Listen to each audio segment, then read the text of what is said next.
한국의 의료 시스템은 국민들에게 큰 안정감을 주는 요소입니다. 한국은 희귀질환이나 암을 제외하고는 다른 나라의 의료 시스템에서 종종 문제가 되는 엄청난 비용에 대한 걱정은 거의 없는데요. 한국의 선진 의료 시스템을 경험한 미국인들은 의료비가 자신들이 익히 알고 있는 엄청난 수치에 비해 매우 저렴하다는 사실에 놀라움을 금치 못하죠. 실제로 접근성이 좋고 저렴한 의료 서비스에 매료되어 한국으로 이민을 가고 싶다는 의사를 밝히는 경우도 많이 있을 정도랍니다. 한국의 의료 시스템과는 대조적으로 전 세계에는 경미한 질병에도 국민에게 엄청난 의료비 부담을 지우는 국가들이 있어요. 특히 미국은 천정부지로 치솟는 의료비로 악명이 높아요. 미국에서 치료를 받을 경우 그 여파는 심각할 수 있으며 종종 과도한 부채와 신용 문제로 이어질 수 있어요. 놀랍게도 통계에 따르면 미국인의 60%가 감당할 수 없는 의료비 때문에 파산에 직면한다고 하죠. 운명의 장난처럼 의료 파산과 신용 문제에 직면한 일부 미국인들은 한국의 저렴한 의료 서비스에서 위안을 찾았어요. 선진화된 의료 시스템과 합리적인 비용에 매료된 이들은 경제적 부담 없이 양질의 치료를 받을 수 있는 한국으로 피난처를 찾았답니다. 이들의 경험은 의료 시스템 간의 극명한 대조를 강조하며 한국으로의 이민 가능성을 탐색하고자 하는 열망을 불러일으키죠. 미국에서 의료 서비스를 받는 데 드는 높은 의료 비용과 재정적 위험으로 인해 미국 부모들은 신중한 접근 방식을 취하고 있어요. 그들은 종종 자녀에게 경미한 질병에 대해 의사 방문을 자제하고 대신 가정요법에 의존하라고 조언해요. 이러한 조언은 다양한 개인적 경험과 사례에서 비롯된 것으로 불필요한 병원 방문으로 인해 평생 빚을 지게 될 수 있음을 경고하죠. 안녕하세요. 저는 미국에서 평범한 월급을 받으며 영화 스텝으로 일하던 제임스라고 합니다. 가명을 써서 이번 사연을 공유합니다. 저희 부모님들은 항상 병원 가는 것을 조심하라 저에게 당부하곤 했어요. 저는 이모의 이야기를 통해 이러한 조심스러운 태도의 이유를 진정으로 이해하게 되었는데요. 이모의 경험은 제 가족에게 의료 서비스를 받을 때 신중을 기할 것을 촉구하는 경고의 메시지가 되었어요. 이모는 어느 날 배가 많이 아파 병문을 방문하고 의사 권유에 따라 입원을 하게 되었어요. 이모의 증상이 호전되어 퇴원을 준비할 무렵 이모는 어마어마한 병원비 청구서를 직면하게 되었어요. 그저 하루 동안 입원하고 약을 투여하고 병원 서비스를 받은 총 비용이 3만 달러, 약 4천만 원에 달했다는 것이었는데요. 우리 모두를 어리둥절하게 만들 정도로 엄청난 금액이었고 의료비가 얼마나 큰지 단적으로 보여줬어요. 나중에 알게 된 건 이모의 병이 급격한 체중 변화로 인해 흔히 발생하는 배탈에 불과하다는 사실을 알게 되었어요. 병원비가 무서워 방문하지 않고 그냥 집에서 쉬었을 뿐인데 자연스럽게 그 다음날 증상이 없어진 거였죠. 충분한 휴식과 수분 섭취만으로도 충분히 회복될 수 있었음에도 불구하고 병원을 찾아 불필요하고 과도한 치료를 받게 된 거예요. 불필요한 입원은 예기치 못한 결과를 초래할 수 있다는 사실을 냉정하게 깨달았어요.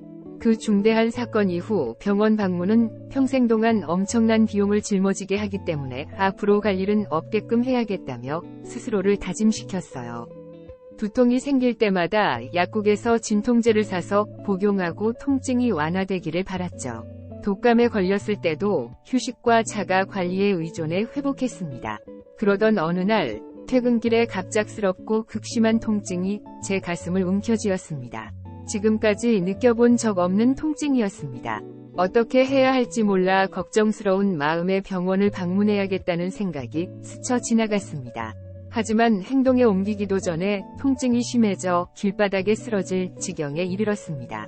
정말 끔찍한 순간이었고 즉각적인 치료를 받는 것이 더 이상 선택이 아닌 필수라는 것이 분명해졌습니다. 저는 곧바로 병원으로 이송되었고 의사들은 저에게 심장마비라고 더 잘 알려진 심근경색 진단을 내렸습니다. 의사들은 제 상태의 위중함과 수술을 받지 않으면 생명을 위협할 수 있는 위험성을 강조했습니다. 그 순간 생명이 위태로운 상황에서 저는 응급수술을 받기로 결정했습니다. 수술은 순조롭게 진행되었고 저는 마취 상태에 들어가 수술을 받았습니다. 며칠 후 퇴원을 준비하던 중 청구서를 받고 깜짝 놀랐습니다. 병원 수납 카운터에 표시된 금액은 구급차, 수술 자체, 첨단 의료 장비 사용, 정맥 주사, 수혈, 심지어 의사 서비스까지 포함하여 엄청난 금액으로 보였습니다. 총액은 무려 5만 달러에 달했습니다. 지출을 이해하기 위해 고군분투하며 청구서를 꼼꼼히 검토한 결과 간단한 의사 호출조차에도 700달러가 들었다는 사실을 알게 되었습니다. 제 월급으로는 이 엄청난 빚을 갚기 위해 상당한 재정적 지원이 필요하다는 것이 분명해졌습니다. 월 상환액이 300만 원이 넘는다는 사실을 알고 금융 캐피탈 회사에서 거액을 빌린 저는 신용불량자 직전까지 몰렸습니다. 그러던 그때 제 상황의 심각성을 보신 부모님은 변함없는 지지를 보내주시며 한국 이민을 고려해볼 것을 제안하셨습니다. 부모님은 병원비 때문에 감당할 수 없는 빚더미에 올랐던 이모의 경험을 예로 들었습니다. 하지만 이모는 한국의 훌륭한 의료 시스템에서 위안을 얻었고 이모부와 함께 한국에서 새로운 삶을 시작했습니다. 두 분의 성공에 고무된 부모님은 저도 한국에서 통역사로 일하면서 행복과 경제적 안정을 찾을 수 있을 거라고 믿으셨습니다. 부모님의 격려와 새로운 시작에 대한 기대감에 힘입어 저는 제 인생의 새로운 장을 받아들이기로 결심했습니다. 희망과 기대에 가득 찬 마음으로 한국에 도착했습니다. 다행히도 앞서온 이모와 이모부는 새로운 환경에 놀라울 정도로 잘 적응하여 만족스러운 삶을 살고 계셨습니다. 그리고 저는 운명인지 운 좋게도 한국에서 일자리를 얻게 되었습니다. 한국에서 영화 스태프와 통역사로 일하며 번 돈으로 미국에서의 의료비 대출금을 조금씩 갚을 수 있었어요. 심사숙고 끝에 저는 통역사가 되는 것이 저에게 더 유리한 진로라고 결정했습니다. 첨단 기술의 나라로 알려진 한국은 상상할 수 있는 모든 면에서 제 기대를 뛰어넘었습니다. 인천공항에 도착하자마자 저는 웅장하고 장엄한 공항의 모습에 반했습니다. 여태껏 본 그 어떤 공항보다 웅장하고 화려해서 깊은 인상을 남겼습니다. 제 인생의 새로운 챕터에서 제 동반자가 되어준 이모의 따뜻한 환영을 받았습니다. 워킹홀리데이 비자로 한국에 도착한 저는 단기 취업의 기회가 있다는 것을 알게 되었습니다. 영어 실력을 살려 통역사로 일할 수 있는 일자리를 찾았죠. 이를 통해 한국의 경이로움을 경험하면서 제 시간을 최대한 활용하고 사회에 기여할 수 있었습니다. 한국 음식의 맛과 다양성은 저에게 엄청난 기쁨과 놀라움을 선사했습니다. 처음 예상과는 달리 한국 음식은 정말 맛있었습니다. 불고기와 삼겹살 같은 육류 요리는 미국에서 먹어본 어떤 음식보다도 맛있었습니다. 이렇게 맛있는 음식을 많이 먹을 수 있어서 살아있다는 게 참 기쁠 정도였습니다. 운명이란 게 이런 건가 싶을 정도로요. 놀랍게도 저는 한국 생활에 잘 적응하고 있다는 것을 알게 되었습니다. 한국에서의 생활은 이전에 경험했던 미국에서의 영화 스텝 생활보다 더 나은 삶의 질을 제공하는 것 같았습니다.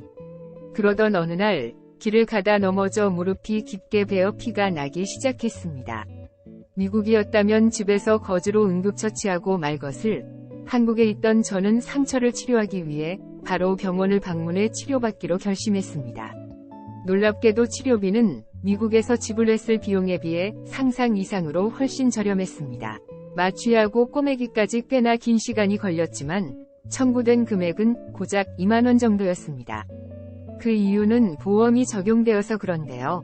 미국이었다면 몇천 불은 나왔을 거였습니다. 이런 경험을 통해 한국의 의료 시스템이 정말 미국과는 차원이 다르구나를 다시 한번 깨달았습니다.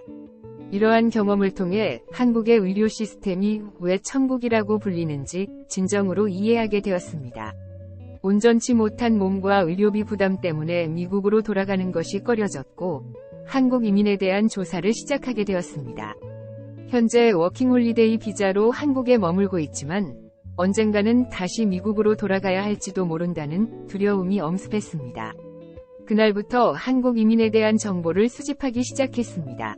약 2년간의 노력과 이모의 도움으로 한국에서 장기적으로 살 수 있는 권리를 얻게 되었습니다. 영화를 좋아했던 저는 통역사로 경력을 쌓으면서 영화 스텝으로 일하며 기쁨을 찾았습니다. 하지만 미국에서 심근경색 수술을 받기 위해 받은 대출로 인해 상당한 빚이 남아 있었습니다. 한국의 심근경색 수술 비용이 미국보다 훨씬 저렴하다는 것은 알고 있었지만 미국에서 받은 수술로 인한 빚은 여전히 제게 큰 부담이었습니다. 그럼에도 불구하고 한국에서의 삶에서 위안을 얻었고 견뎌내고 이겨낼 수 있었습니다. 부모님도 제가 새로운 생활에 잘 적응하고 정착하는 모습을 보고 기뻐하셨어요.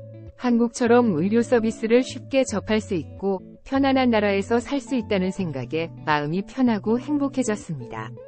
저소득층은 간단한 수술조차 대출을 받아야 하는 미국의 엄청난 의료비는 무서운 현실입니다.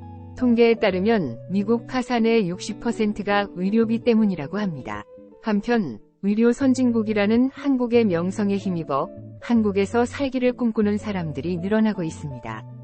저는 인생의 새로운 장이 펼쳐질 때마다 미국과 한국의 시스템이 극명하게 대비되는 것을 발견했습니다.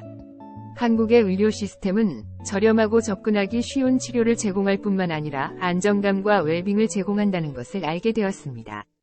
이번 사연을 통해 다시 한번 한국의 의료 시스템이 얼마나 선진화되었고 한국에서 태어난 것은 참 큰 복이라는 것을 다시 한번 알게 되었습니다.